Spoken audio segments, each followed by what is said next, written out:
TV9 से बोली महबूबा मुफ्ती की बेटी इल्तिजा मुफ्ती, लोगों में सकारात्मकता लाना चाहती हूं। एनसी कांग्रेस गठबंधन सिर्फ कागज पर है, ये इल्तिजा मुफ्ती की तरफ से कहा गया। जम्मू कश्मीर में हंग असेंबली बनेगी, ये भी इल्तिजा की तरफ से कहा गया। कश्मीर का युवा नशे का शिकार है, पीडीपी ने सत्ता में रहते जुल्म को रोका।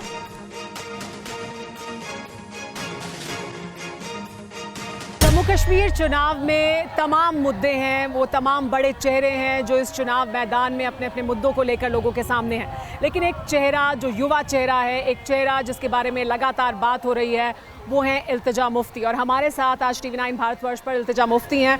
बहुत शुक्रिया इल्तिजा, पहले तो ये कि आप अपने कैंपेन में इतने बिजी शेड्यूल में आपने हमारे लिए वक्त निकाला है। एंड आई अंडरस्टैंड कि आपके लोग तमाम इंतज़ार कर रहे हैं और हम यहाँ रुक कर आपसे बात कर रहे हैं। लेकिन कश्मीर को डिस्क्राइब करने के लिए इससे बेहतर जगह भी नहीं हो सकती थी। इट्स अ ब्यूटीफुल प्लेस, खूबसूरत जगह जहाँ पर हम आपसे बात कर रहे हैं। लेकिन कश्मीर खूबसूरत है, लेकिन कश्मीर की समस्याएं हैं।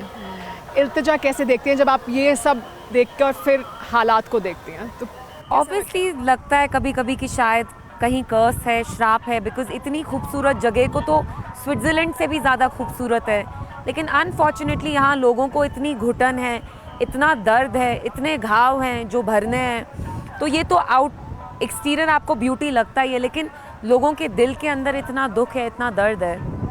इल्तिजा, आप आई हैं राजनीति में, आप एक यंग फेस हैं, तो आपको क्या लगता है कि आप अगर आए पॉलिटिक्स में तो आप क्या बदलाव ला सकती हैं, या आप एक अपने लिए एक लॉन्ग टर्म क्या सोचती हैं कि what is it that you would want to do, what would be your legacy, what would you want to do for Kashmir? आप कश्मीर के लिए क्या करना चाहते हैं? लेगेसी बहुत बड़ा वर्ड है और मैं उतनी बड़ी हूँ भी नहीं कि मैं, और मुझे कोई डिल्यूजन्स नहीं है ग्रैंडियर के कि मैं यहाँ मास लीडर बनूँगी। मैं यहाँ लोगों को राहत देना चाहती हूँ, उनके मसाइल हल करना चाहती हूँ, पॉजिटिविटी लाना चाहती हूँ। यहाँ बहुत डिविजन्स हैं, बहुत नफ़रत है, हम एक दूसरे को भी अब कहीं ना कहीं पॉलिटिशियंस भी आप देखिए शक की निगाह से कितना देख रहे हैं। तो यहाँ इतने घाव हैं, मैं उनको फिल करना चाहती हूँ। I don't want to add to the problem, I want to be able to heal people.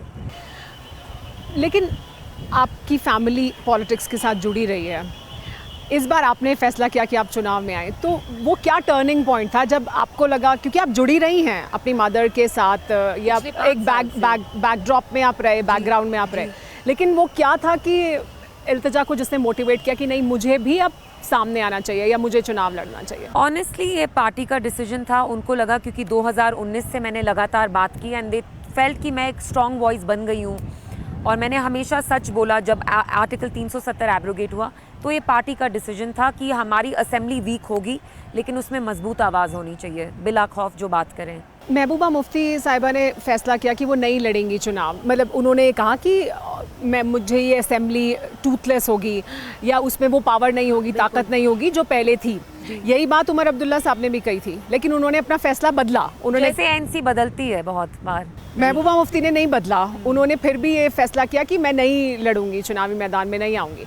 मगर कितना मुश्किल है फिर, काडर आपका लड़ रहा है, लोग लड़ रहे हैं, लेकिन चीफ चुनाव नहीं लड़ रही हैं, तो वो कैसे आप फिर लोगों को समझाते हैं कि देखिए जो आपके प्रमुख हैं, जो आपके पार्टी के चीफ हैं, वो तो चुनाव नहीं लड़ रही बिकॉज शी डजंट बिलीव कि इसमें कुछ होगा, और बाकी सबको आप कह रहे हैं लड़ने के लिए? मुझे लगता है महबूबा जी ने बहुत अच्छा डिसीजन लिया, बहुत डिग्निफाइड, बहुत ग्रेसफुल डिसीजन लिया, क्योंकि आप लोग खुद जानते हैं ये असेंबली अब डिसएम्पावर्ड होगी एंड उनका एक इमोशनल कनेक्ट भी रहा है। जिस असेंबली में वो एमएलए रही, चीफ मिनिस्टर रही, अपने हमारे कानून थे, आइन था, झंडा था, तो इट्स हर डिसीजन। लेकिन हमारा कैडर ऐसा नहीं है, यहाँ लोग भी समझते हैं। एंड महबूबा जी आपने देखा होगा पूरे कैंपेन ट्रेल में she is been very active, वो हमारा चेहरा रही हैं कैंपेन ट्रेल का।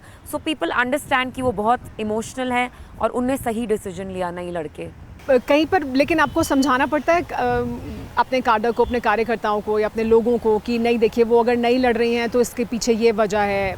क्या वो एक चुनौती बना, वो एक चैलेंज बना? नहीं, ऐसा बिल्कुल नहीं है। लोगों ने उसे खुले हाथों से स्वीकार किया। बिकॉज महबूबा जी ने लगातार 5 सालों से ये बात बोली, आपने भी नोटिस किया होगा। जब भी उनसे प्रेस पूछती है कि आप इलेक्शन लड़ती, अगर जब भी चुनाव, महबूबा जी ने बहुत क्लियरली कहा कि मैं स्टेट लेजिस्लेटिव असेंबली में नहीं जाऊंगी। रहा एनसी का सवाल, दोगलापन उनकी पॉलिटिक्स में, थ्योरी में एक चीज़, प्रैक्टिकल में दूसरी। हम थ्योरी में भी एक चीज़ करते हैं, प्रैक्टिकल में भी वही फॉलो करते हैं। अलायंस भी क्या इस वजह से नहीं हुआ क्योंकि साथ में तो थे? नहीं, नॉट एट ऑल। नहीं आए तो वो क्या आप नेशनल कॉन्फ्रेंस के इसी रवैये की वजह से नहीं हुआ? क्या हुआ? आपको अप्रोच किया, आपने मना किया, बात नहीं बनी, क्या हुआ दरअसल? नहीं, वो उनका डिसीजन था और आप खुद देख रहे हैं उनने एक साथ चलना चाहा, लेकिन उनकी भी जो अलायंस है ऑन पेपर ही अलायंस है, एक दूसरे को एनसी कांग्रेस बुरा कहते रहते हैं, प्रॉक्सी कैंडिडेट्स उनने फील किए हैं। तो ऐसी कोएलिशन से, ऐसी अलायंस से अल्हम्दुलिल्लाह we are much better off on our own, क्योंकि ये हिपोक्रेसी है। आप कहते हैं आपकी अलायंस है, लेकिन आप हर रोज़ हर एक रैली में Congress is speaking against NC, NC is speaking against Congress, so there is no alliance as such. लेकिन जो आपका एक अलायंस हुआ बीजेपी के साथ 2014 में, वो आपको लगता है कि उस अलायंस ने आपको नुकसान पहुंचाया? पीडीपी ने लगातार ये कहा है, महबूबा मुफ्ती साहिबा ने भी और बाकी सब लोगों ने, कि हमने एक एजेंडा के तहत ये अलायंस किया था, हम चाहते थे कि हमारी बात जो हम कहना चाहते हैं कश्मीर के लिए वो सुनी जाए। लेकिन क्या उसकी वजह से आपको यहाँ वैली में, घाटी में लोगों के अंदर एक ट्रस्ट डेफिसिट क्या हुआ? क्या वो आपको समझाने में फिर दिक्कत होती है लोगों को, या उसकी वजह से कोई नुकसान है आपको? नहीं, आई थिंक लोग समझते हैं कि जब महबूबा जी की सरकार गिरी उसके 1-1.5 साल बाद ये हुआ, दे अंडरस्टैंड दैट। रहा ट्रस्ट डेफिसिट की बात, मैं आपको एक सच बात बताती हूँ सुमेरा, जम्मू कश्मीर के लोग ऊब चुके हैं पॉलिटिशियन से, हर एक पार्टी से कहीं ना कहीं वो मिसट्रस्ट है। लेकिन जहाँ तक पीडीपी का सवाल है, आप जो एक चीज़ कह रही हैं वो एक पहलू है, दूसरा पहलू ये भी है कि पीडीपी बस 4 साल इक्तिदार में आई, उस 4 साल में अगर आप देखेंगे मुफ्ती साहब ने, महबूबा जी ने उम्दा काम किया, हीलिंग टच पॉलिसी, जुल्म सितम जो यहाँ था वो ख़त्म किया, तो लोग ये भी देखते हैं और लोग वो भी याद रखते हैं। लेकिन क्या फिर इसी वजह से आपको भी सामने लाया गया कि एक फ्रेश फेस, एक यंग फेस, क्योंकि जो युवा हैं इस वक्त, जो यंगस्टर्स हैं, क्योंकि हमने अच्छा खासा ट्रैवल किया है कश्मीर में इस वक्त, और हम एक बात लगातार सुनते हैं, जो यंगस्टर्स हैं, जो युवा हैं, वो कहते हैं हम पार्टिसिपेट करना चाहते हैं, हम वोट करना चाहते हैं, हम बदलाव चाहते हैं, हम इन सब से तंग आ चुके हैं। बिल्कुल। तो क्या इसी वजह से इल्तिजा मैदान में है कि एक फ्रेश फेस, एक युवा, आप जो उनकी आवाज़ समझ सके, रख सके, क्या इस वजह से आपको नहीं, मुझे नहीं लगता है सुमेरा, दूर के ढोल सुहावने होते हैं। मैं पार्टी का भी बहुत बैगेज इनहेरिट करती हूँ, फैमिली का भी, कुछ राइट डिसीजंस, कुछ रॉन्ग डिसीजंस, लेकिन आई एम ग्लैड अगर युवा मुझे चुनते हैं, इट्स अ गुड थिंग। अगर नहीं चुनते हैं, let's leave the decision to our youngsters. यहाँ हमारे जो नौजवान हैं ड्रग्स में जा रहे हैं, इट्स वेरी बैड। अनएम्प्लॉयमेंट 39% पे, रिक्रूटमेंट नहीं हो रही, धांधली चल रही है under LG administration. Let the youth decide whether they like me और they don't like me, let's leave it to them. लेकिन आप इसको कैसे डिफाइन करते हैं जब ये कहा जाता है, जब बीजेपी ये कहती है कि देखिए ये नया कश्मीर है, इसमें शांति है? कौन सा नया कश्मीर है जहाँ यूएपीए स्लैप किया जाता है, जहाँ हमारी जो औरतें हैं, उनके हस्बैंड्स, उनके बेटे कितने सालों से जेल में सड़ रहे हैं? वो नया कश्मीर है जहाँ बात करने की आज़ादी नहीं है, बात करो तो यूएपीए के अंडर आपको लिया जाता है। हॉर्टिकल इंडस्ट्री हमारी बैठी हुई है, एप्पल इंडस्ट्री बैठी हुई है, वॉलनट इंडस्ट्री बैठी हुई है, इकोनॉमी हैज़ कोलैप्स, बेरोजगारी है, नौजवान ड्रग्स में, ये नया कश्मीर है क्या? लेकिन नए कश्मीर का एक, जहाँ मिलिटेंसी नहीं थी वहाँ भी अब पनप रही है।